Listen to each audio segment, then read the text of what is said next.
Isto com números de abstenção simpáticos para eleições portuguesas. Volto à conversa com o Ricardo e com o Bernardo. Parece inequívoco.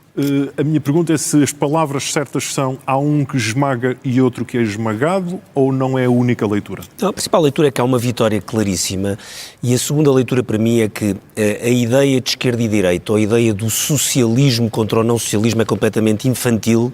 E, sinceramente, os eleitores portugueses não são infantis. Primeiro, têm todos mais de 18 anos, como é óbvio, e não entram numa leitura completamente simplista nas eleições. Nunca nesta segunda volta esteve isso em causa. O que esteve em causa é quem é que era o melhor candidato a Presidente da República ou, para algumas pessoas, quem era o menos mau para ser candidato a Presidente da República. E, portanto, confirmou-se aquilo que era mais evidente, que era António José Seguro ganharia sempre estas eleições.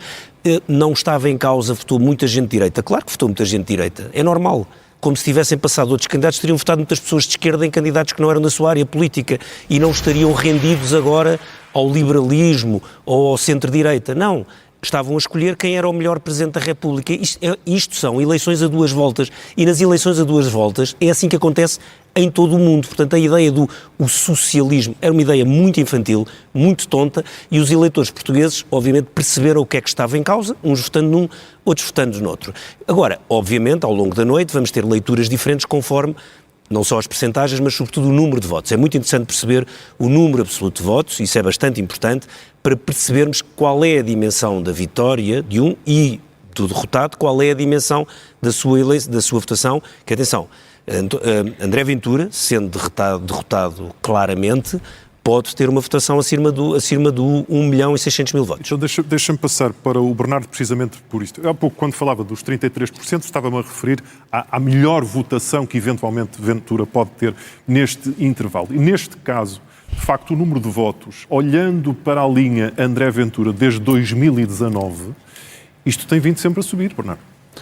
Sim, tem vindo sempre a subir, embora é preciso dizer que na primeira volta André Ventura perdeu alguma votação, perdeu 100.000 votos em relação ao que tinha tido nas legislativas, passou de 1.400.000 para 1.300.000. Mas ganhando um acesso. Sim, mas a verdade é que André Ventura, desde que surgiu, o Chega, tem vindo sempre a subir e, portanto, a sua performance é altamente positiva. Relativamente a esta eleição, é uma eleição muito particular e, portanto, o eleitorado considerou que André Ventura não teria, certamente, ou não reunia as condições para ter um resultado mais expressivo. Eu concordo com o que o Ricardo diz, esta questão do socialismo ou não socialismo, acho que junto do eleitorado isso não pegou. Pode ter pegado uma certa ideia que, a certa altura, António José Seguro começou a dramatizar, que é a questão da democracia poder estar, de certa forma, em jogo. Quase que colando a ideia de candidato antidemocrático a André Ventura, uma ideia que, aliás, pode ter ganhado aqui alguma expressão quando ouvimos André Ventura sugerir o adiamento das eleições com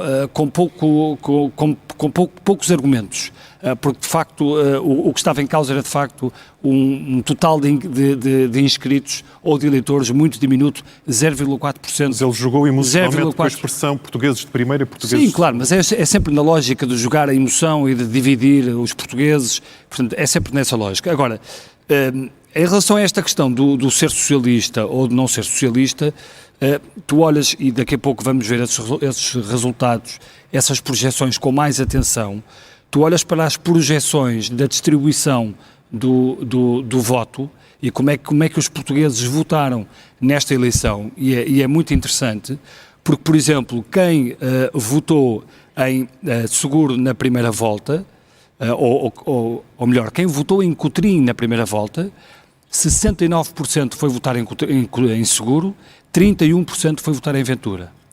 Em Gouveia e Melo, 81% foram votar agora em Ventura, em Seguro, 19% foram votar em Ventura.